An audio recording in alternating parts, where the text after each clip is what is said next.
Seu filho está se afastando dos valores que você ensinou? Você teme as más influências dos amigos? A pressão de grupo é uma realidade assustadora e ela bate à porta de cada lar cristão, muitas vezes de forma sutil, outras vezes de maneira avassaladora. Imagine a cena: seu filho, que você criou com tanto carinho e ensinamentos da palavra, chega em casa com um vocabulário diferente, uma atitude que você não reconhece, ou talvez começa a questionar os limites que antes eram claros. Ele passa mais tempo no celular, e você percebe que as conversas com os amigos, os vídeos que assistem, as tendências que seguem, estão moldando-o de uma forma que te causa um frio na espinha. É um cenário comum para muitos pais irresponsáveis. Lembro-me de uma mãe que me contou sobre o filho, sempre tão doce e obediente, que de repente começou a responder de forma ríspida, imitando o comportamento de um novo grupo de amigos na escola.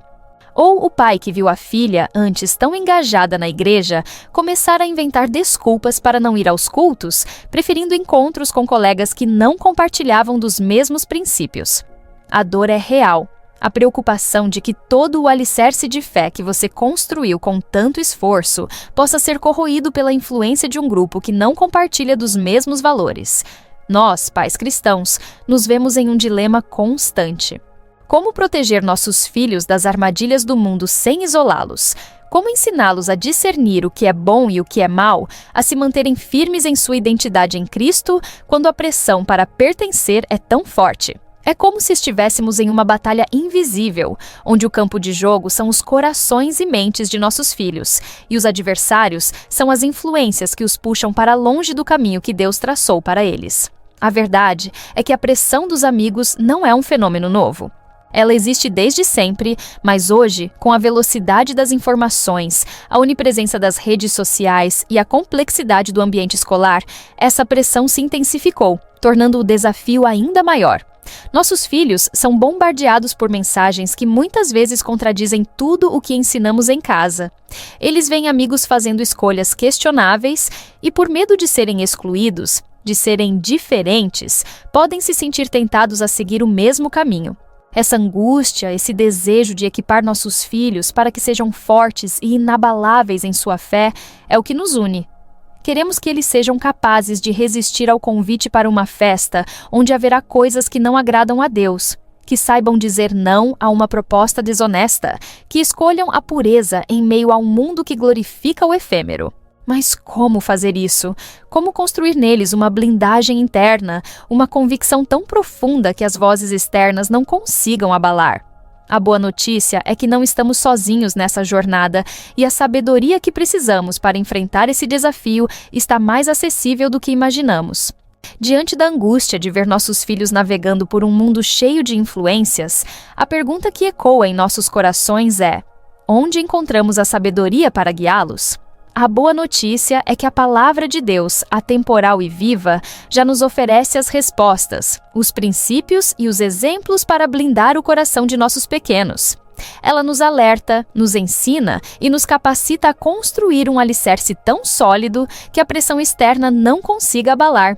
Vamos mergulhar nas Escrituras, porque ali encontramos uma verdade poderosa sobre o impacto das nossas companhias. Em Provérbios 13:20, lemos uma advertência clara e direta. Quem anda com os sábios será sábio, mas o companheiro dos tolos se tornará mau. Essa não é apenas uma frase bonita, é uma lei espiritual e social. Pense na semente que você planta. Se você planta sementes de maçã, colherá maçãs. Se você anda com pessoas que buscam a sabedoria de Deus, que valorizam a verdade, a integridade, a pureza, seus filhos naturalmente absorverão esses valores. Mas se o círculo de amizades é composto por aqueles que zombam da fé, que praticam a desonestidade, que se entregam a prazeres vazios, é quase inevitável que essa influência comece a corroer o que foi construído em casa. Não é diferente hoje. Imagine seu filho adolescente passando horas com amigos que usam gírias vulgares, que desrespeitam os pais, que não veem problema em colar na prova. Mesmo que seu filho não participe ativamente, a mera exposição constante a esses comportamentos normaliza o que antes era inaceitável. O apóstolo Paulo, em 1 Coríntios 15:33, reforça essa verdade com uma frase que ressoa profundamente. As más conversações corrompem os bons costumes. E aqui, más conversações vai muito além de palavras ofensivas. Abrange todo tipo de comunicação, de conteúdo, de ideologia que destoa dos princípios de Cristo. No mundo digital de hoje, isso se aplica às conversas em grupos de WhatsApp, aos conteúdos que consomem nas redes sociais, aos jogos online e às séries que assistem juntos. Tudo isso são conversações que podem, sutilmente, corromper os bons costumes que tentamos incutir. Mas a Bíblia não apenas nos alerta sobre o perigo, ela nos oferece exemplos inspiradores de como resistir. Pense em Daniel e seus 3 amigos, Hananias, Misael e Azarias, jovens hebreus levados cativos para a Babilônia. Eles foram arrancados de seu lar, de sua cultura, de sua fé, e jogados em um ambiente completamente hostil, onde a pressão para se conformar era imensa. O rei Nabucodonosor queria que eles fossem assimilados, que adotassem a cultura e os deuses babilônicos. O primeiro teste veio com a comida e o vinho do rei. Iguarias que, para os judeus, eram impuras e representavam uma violação da lei de Deus. Era uma decisão difícil para jovens em uma terra estrangeira, sem seus pais por perto para orientá-los. Eles poderiam ter pensado: é só comida, ninguém vai saber, precisamos nos adaptar para sobreviver. Mas Daniel, com uma convicção inabalável, propôs no seu coração não se contaminar. Daniel 1:8. Ele e seus amigos não apenas decidiram, mas agiram, pedindo permissão para comer apenas legumes e beber água.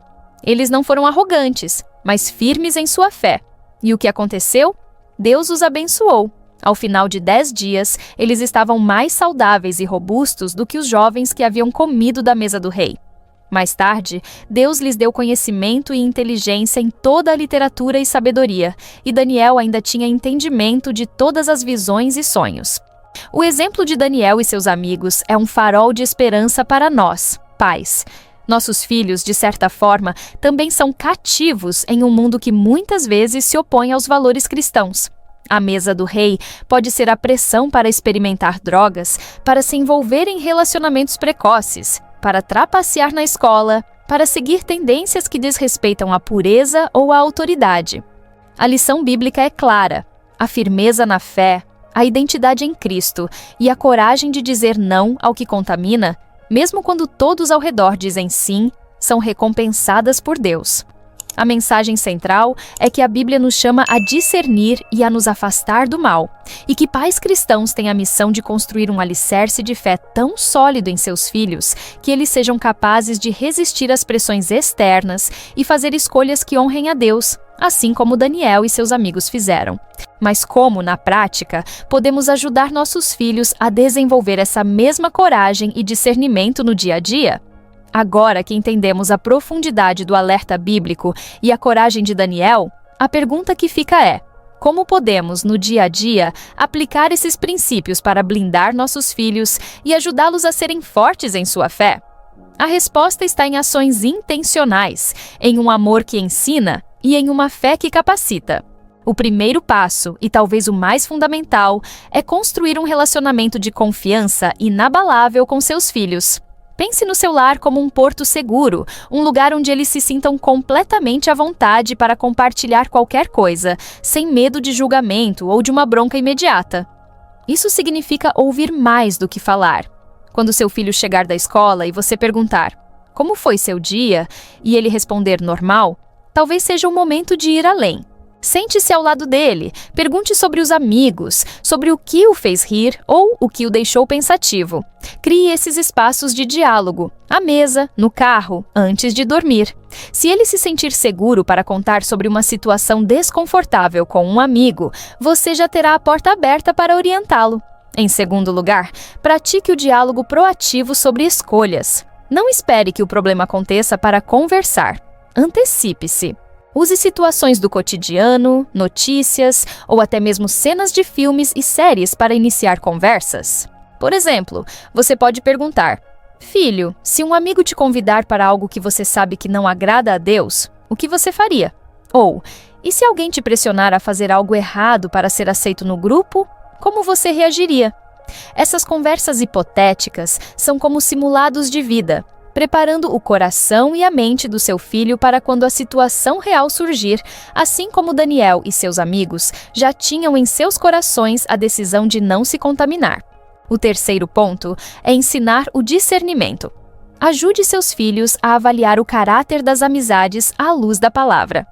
Não se trata de proibir amizades, mas de equipá-los para que eles mesmos saibam identificar se uma companhia os aproxima ou os afasta dos valores de Cristo. Pergunte: essa amizade te inspira a ser uma pessoa melhor? Ela te ajuda a honrar a Deus? Ou te leva a questionar o que você acredita? Lembre-os de Provérbios 13:20, que andar com os sábios nos torna sábios. Em quarto lugar, e crucial, é fortalecer a identidade deles em Cristo. Lembre-os constantemente de quem eles são em Deus, amados, escolhidos, com um propósito divino. A segurança de um filho não deve vir da aprovação dos amigos, mas da certeza de que ele é filho amado do Rei. Quando a identidade em Cristo é sólida, a pressão externa perde sua força. Eles se tornam como Daniel, firmes em quem são, independentemente do ambiente. E por fim, mas não menos importante, a oração e intercessão. Ore com seus filhos e por seus filhos. Ore pelos amigos deles, pedindo a Deus que os cerque de boas influências e lhes dê sabedoria para fazerem escolhas que honrem a Ele. A oração é a nossa maior arma espiritual. Que o nosso lar seja o porto seguro onde nossos filhos encontram a força para serem luz em um mundo de escuridão. Lembre-se, não vos conformeis com este século, mas transformai-vos pela renovação da vossa mente. Romanos 12:2. Que eles sejam influenciadores do bem e não influenciados pelo mal para a glória de Deus.